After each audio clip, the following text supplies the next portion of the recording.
thing is menstruation. It's huge amounts of healing vibrations. Religion versus spirituality. I mean, sex out, right? And turns you into peanut butter.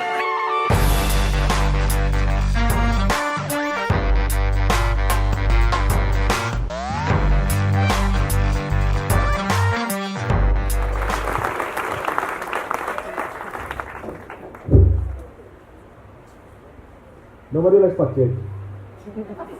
I'm sorry, I'm just nervous. But nobody likes fuck kids classes. Alright, so you guys know where I'm going with this? So. But Jade has become one of my favorite teachers. Like, I remember I was sitting in one of his class, listening to one of his boring lecture about some weird chemical bonding stuff that I didn't even know existed. Until we get to the point where we talk about final assessment.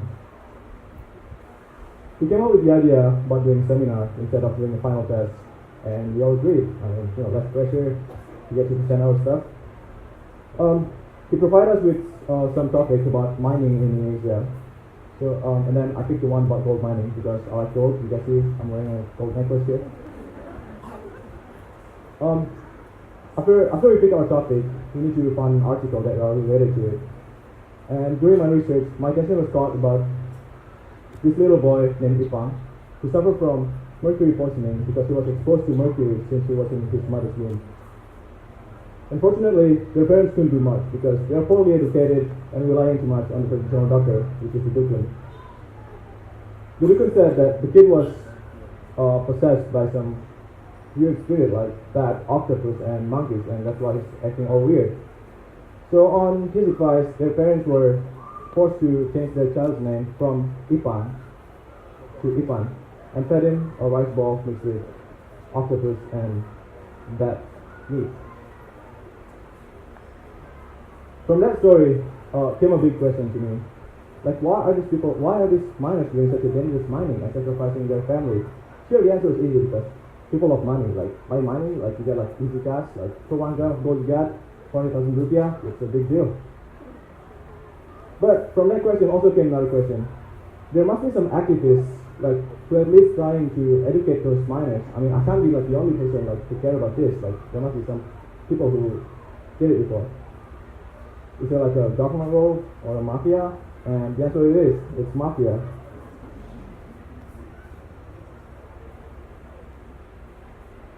So Indonesia is one of the biggest archipelago in the world, and there are at least 31 mining hotspots spread across the country. So some of them are owned by big companies such as Newman, Endutani, Shell, or Freeport, but most of them are owned by small villagers. Both of them give bad impact to the environment, but small-scale mines give the worst. And here's the reason why. As for big-scale mining, there are a lot of paperwork required, like that includes after mines, regulation,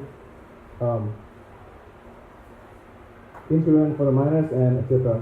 But as for small scale, there are also some paperwork that needs to be done, but then there aren't that lot of money required or time required, so it's very easy, quite simple. But unfortunately, from all those mines, there are only one that has legal license, and that's in Java. So the rest are illegal.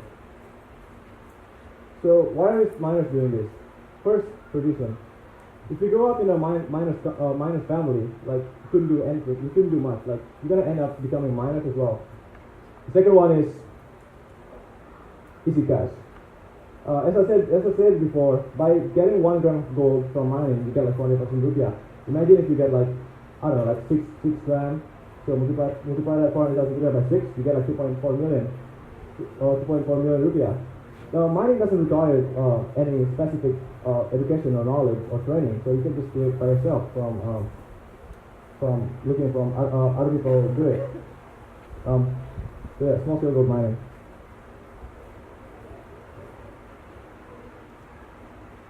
So gold mining process. So I'm now going to tell you guys like how the whole process is done. So during in gold mining, so there are chemicals required like mercury. So what the miners are going to do first they're going to take a rock that they believe contain gold in it, like this one. So if you guys interested, you can pass it along. There you go. So yeah, for your information, the white rocks, the guy who found it, he got like 50 million rupiah worth of gold just for 1 month of mining. So that's a lot of gold. First, what they're going to do is they're going to take the rocks and then crush it with a homemade tool that they made. It's the one on my left. Sorry, my right. After it turns into a powder or a smooth sort of powder, you're going to put that into a glundum. It's a cylinder to my left, and they're going to mix it with water and mercury. So mercury. So the reason why they're using mercury is mercury could easily bond with gold and some other metals. So it's very simple and fast. What they're going to do next is they're going to mix that mixture in that glundum for 3 or 4 days until the mercury mixes with the gold. With the gold, yeah. And then what they're going to do next is they're going to put it into a pit, let the mercury settle, and then in the end, after a couple of weeks or so, what they'll get is a small silver ball to my left. So what we call it amalgam. So amalgam is actually like a bond between gold and mercury. And in order for the miners to get the pure gold, what they're going to do is to heat up the mercury and vaporize it. Now mercury is a metal, but it has a liquid form, so there's like a high chance for mercury to vaporize. So mercury vapor is really dangerous. Like as for our health, it could cause birth defect, kidney failure, like a mood swing, and death, definitely. As for our environment, mercury could easily settle to the environment, but it has to turn into an organic form, which is the metal mercury. In order for mercury to turn into organic form, there's like a certain process that's done by bacteria, and then in the end, that mercury will settle in our food, like fish. It's most commonly found in fish. And yeah, you should think twice before buying your sushi next time. So yeah, this is the chart of mercury emissions from all around the world. As you can see on the third row, Indonesia has like the biggest mercury emission from gold mining and coal combustion. So it is a serious problem. Like sure, we do have a lot of people who talk about deforestation and plastic bags, but this is actually a serious problem. Imagine there's like 31 mining hotspots in Indonesia, and mercury vapor could travel around 250 kilometers per day. And it's very stable substance. It could stay on the air for like 6 or 8 days. And imagine if we're here in Bali, there are like all of other islands around Bali that has a lot of mining hotspots. What would happen to us? What would happen to our ecosystem? So where do these people get the mercury? In 2004 until 2014, Indonesia imported mercury from Germany, Spain, USA, and China, with 99% of purity, except the one from China, which only has 70% of purity. The total cost for 1 kilogram of mercury costs around 1.5 million rupiah, and it is a lot of money. But since 2014 until now, Indonesia started producing their own mercury. The mines is actually somewhere in Bandung, I believe. What's scary is those mercury only for 1 kilogram of mercury that Indonesia produces, it only costs around 60,000 rupiah. So these miners are going crazy. Like they just dump all this mercury into the ore, like without worrying about the consequences. What they believe is by adding more mercury, you'll get more gold, but that's not how it works. It actually works if there are a lot of gold present in the ore, you'll get more gold. But if you just put more mercury, you're just wasting your mercury and wasting your money and time. So by adding more mercury, you're actually burning more mercury into the environment. And by burning more mercury, you're actually poisoning more people, poisoning our environment and all the fish and the sea creatures. So it's a serious problem. So I was feeling a little bit curious about this whole situation about Mercury and Mafia. So I actually did some research about the nearest gold mine in Indonesia, and there's one in Lombok in Suwitra. On 21st of December, me and my friends William, Chitan, and Made went there with some knowledge that we got from an interview with a real expert. We got there to Lombok, and it took about 4 or 5 hours of sailing and we stayed at Mataram. And now here's the thing. I don't understand why going to a place where my parents used to make out to help me during my research progress. But we did it anyway. So yeah. Our first plan of the day is we actually want to find some contact to at least know where the mine's at or knows where the mafia at. But instead, we went to a babi guling warung, stuffing our mouth with all those thick, juicy babi guling instead of doing some actual work. On our first night, we met our hotel owner. His name is Ahmad. So he's a tough guy. At that time, I went into his office. The light was dim. He's holding a cigarette in his hand, ashtray on the table, his gun hanging on the wall. It's pretty much like the scene from his first Goldfather movie. Like, very scary. So I told him why what our purpose are in Lombok. And at that moment, I knew I screwed up big time. He revealed himself as one of the mafia gangsters. And he used to have like 50 people who worked for him, and a lot more people, and yeah. He told us one of his days in 2016 when there's someone from Bandung who's doing mining in a certain village in Lombok.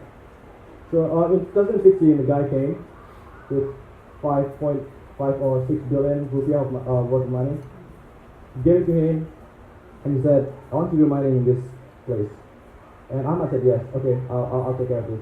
So that money includes money for bribing the government, bribing the local police, infrastructure, and to get the miners. Now, the way the mafia get the miners is very old-fashioned way. Like, you get poor people, you give them money, they couldn't repay it back, they have to work for you. It's very easy, simple. But those miners, those people don't know the consequences are working in a mine. So, on the second day, I went to the mines, met this cool guy named Jiren. He's been mining since 2002 or something. He dropped out of school when he was in high school. So yeah. I talked to him and asked if he's still using Mercury as part of the mining. He said no. At that moment I realized, dude, this whole shit is messed up, like it's a waste of time. Like, whoa, I'm not expecting this. Like, turns out they're using carbon and cyanide. I mean, it's kind of great because they're not using mercury because it's less dangerous in our environment. But cyanide, it could instantly kill you in small dose.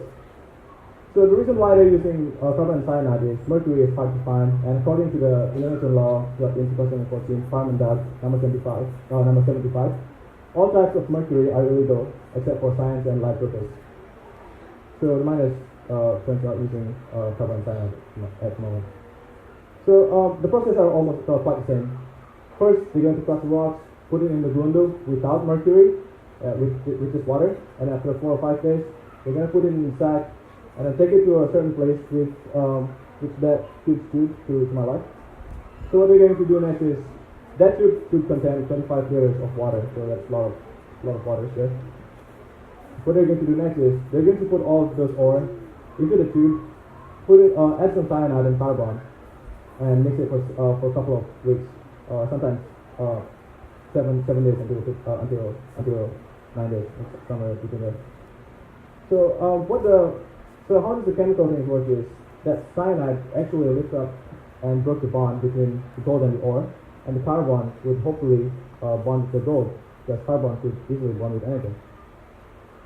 So in the end of the process, what they will get is that little dark ball on my left.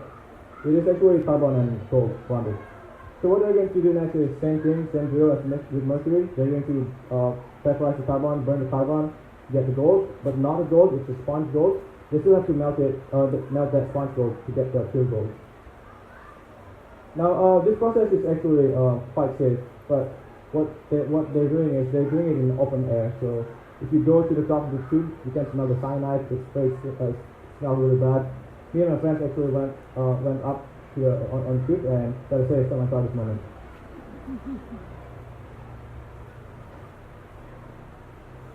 Now, as for conclusion, I came up with 3 ideas on how to reduce the mercury level on the environment. I'm not sure it's 100% work, but it's just a suggestion that I thought about.